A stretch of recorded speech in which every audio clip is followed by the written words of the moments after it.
Hello guys, good morning. Ngayon pupunta tayo dito sa mga pananim ng ating mga kapitbahay. Opo, tayo naman ay hahanap ng mga makaing prutas. Aba, napakarami palang prutas din eh. Bay, nasaan ako? Nandirito pala ako sa mga punuhan.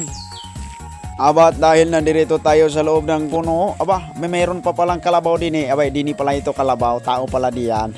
Ayan, binababa na ang isang balding lansones. Bay, napakarami palang lansones din sa Mindanao. Ito kalit-lit lang na puno pero ang laki-laki ang dami-dami ng bunga, hindi malaki ang bunga. Dahil nga in-invite tayong pumunta dito at makikain ng lansones. Ay tayo na may mapapalaban din at mabubusog tayo ng lansones. Ay sabi nila sa akin ay pupunta lang daw ako din yan sa kanila pong lugar. Pumunta nga ako at tiningnan ko kung totoo nga. Totoo, napakaramit nagsitambakang mga lansones. Hindi lang lansones mga kaibigan. Marami pa pala, meron pa palang rambutan. May kasama pang durian. Napasabak talaga si kasamang Jomar sa pagkain ng ganiyang prutas. Katagal ko nang hindi nakakain ng ganiyang prutas. Tiningnan ko, may marang pa, napakarami, talagang tambak-tambak na lansones aring din sa kanilang lugar. Napasabak nga tayo aring mga prutas na pagkadami-dami, nagsitambakan talaga. Matakin mo'y kilo'y 10 na laang, ganyan kamura na laang yung marang din eh. Bayang lansones naman ay makakabili ka laang ng 20 to 30 kada kilo. Nagtambakan talaga din ang rambutan at saka lansones. Pati na rin yung durian, mga mangosteen. Kasarap-sarap naman. Yung marang na pagkasarap-sarap pagka nakatikim ka dito ng 2-3 sabihin ko sa iyo hindi ka man mabusog ewaan na lang. Sabihin nilang ikay napakatakaw kumain ng marang.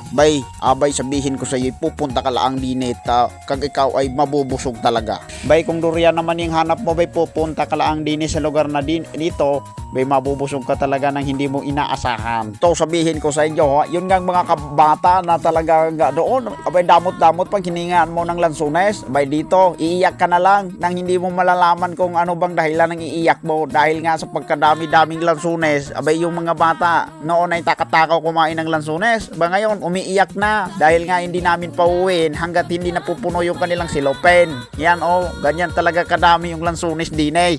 Eto, sabihin ko sa inyo totoo, muntik na rin ako mawala diyan. Nung ako ay pupunta hanapin ko yung mga tao na umakyat ng lansones, muntik na akong mawala sa pagkadami-daming lansones. Hindi ko alam kung saan ko sila hahanapin.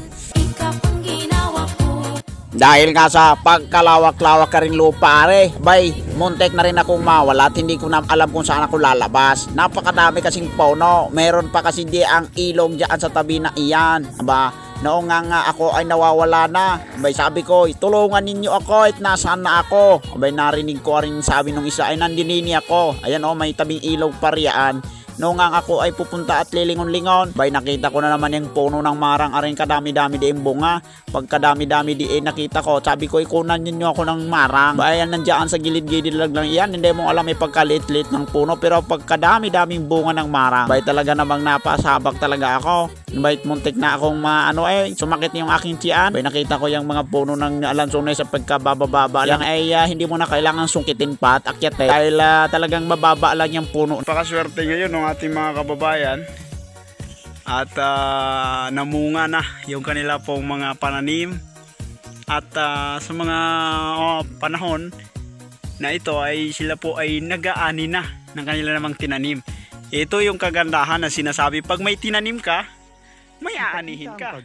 Nakita ko nga yung aking isang kaibigan ay umaakit na ng lansones. Sabi ko mayat may kukunan mo ako ng marang.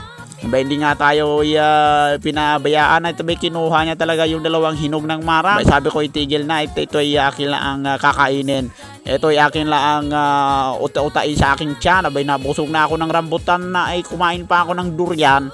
Talaga namang napasabak talaga tayo dahil tayo lang nag-iisa yung pumunta sa lugar na iyan wala tayong nakasama. Kaya talaga na sabi niya huwag ka munang uuwi hanggat hindi ka mabubusog. Pag uwi ko na may pinadala tayo ng isang basket na lansones. Talaga naman ganyan tayo kamahal ng aring ating mga kaibigan. Tayo nagpapasalamat at tayo babalik din yan. Dadala na tayo ng isang batalyon para umatake tayo sa lugar na iyan para hindi tayo masabi na nag-iisa lang tayo.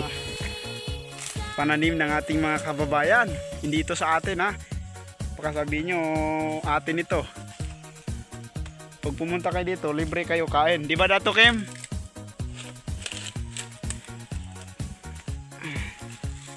Pwede ka pang kumain. Ayan, oh.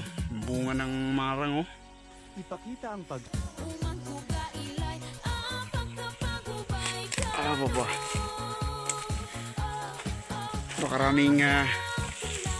Napakaraming mga putas dito. Mabubusog ka. Ikaw lang yung so-surrender. Ito, naharbisan na ito. Itong rambutan na ito. At ito na lang yung natitira. Konti na lang. Nandun yung ating Spider-Man, no? Si Bossing. Bossing! Ayos yung tirada mo dyan, ah. Ang cute-cute ng durian. Ang lalaki ng bunga. Oh.